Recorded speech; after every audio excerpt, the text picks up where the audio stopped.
Là, je suis dans une Golf GTI, mais je vais vous faire un petit retour de la Golf GTD. Parce que je ne vous l'ai pas fait sur le coup, je venais de la récupérer, j'ai fait mes premières impressions. Mais en vrai, il y a pas mal, il y a pas mal de choses à dire dessus. Premièrement, la voiture, elle est très économe. Pour vous dire, j'ai 1 heure de route de Lille jusqu'à chez moi. C'est que des routes de campagne.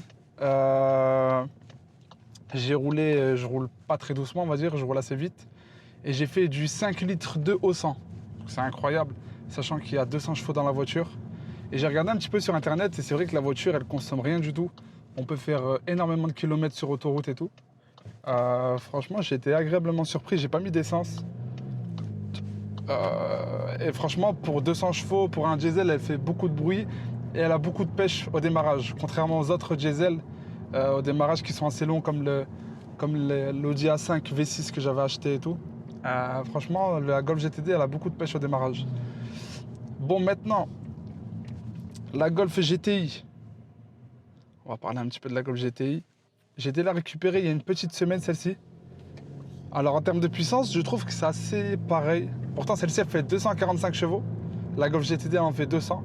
Mais en termes de puissance, j'ai pas trop de... Je trouve 45 chevaux, je les sens pas plus que ça.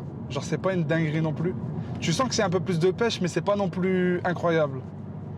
En termes de son et tout, ça va. Elle fait un beau bruit, là, je l'ai mis en mode sport un peu.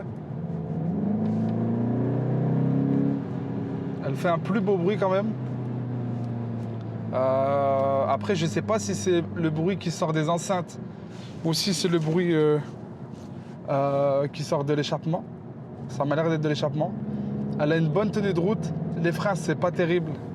Je me suis fait une petite frayeur en accélérant dans un virage. J'ai freiné et la voiture, elle freinait presque pas. Donc les freins, voilà, c'est pas incroyable. Mais j'ai l'impression que c'est à peu près la même chose que sur les GTD. Faudrait que je teste la Golf R pour vraiment voir la différence entre les trois. Mais ouais, niveau intérieur, c'est la même chose, hein. C'est pareil. Sauf que celle-ci, elle n'a pas le toit ouvrant. Aussi, quelque chose que j'ai pas dit dans la vidéo tout de suite, parce que je ne l'avais pas roulé dans la GTD, c'est les boutons ici. En fait, les boutons ici, en dessous de l'écran, c'est des boutons tactiles et ils sont pas rétroéclairés. Donc la nuit, en fait, tu vois rien du tout, c'est tout noir. Tu sais pas monter le son, tu peux pas le baisser. Et sinon, le deuxième moyen de monter et baisser le son, c'est sur le volant. Mais les boutons, ils sont très mal faits. C'est très... Franchement, ça, c'est une galère. Et même des fois, quand tu touches le tactile de la voiture, bah, tu touches le tactile d'en bas, en fait. Ça fait n'importe quoi, t'as plein de bugs. Bref, là-dessus, c'est pas terrible. Mais bon. Voilà, c'est quelque chose que j'avais pas dit dans la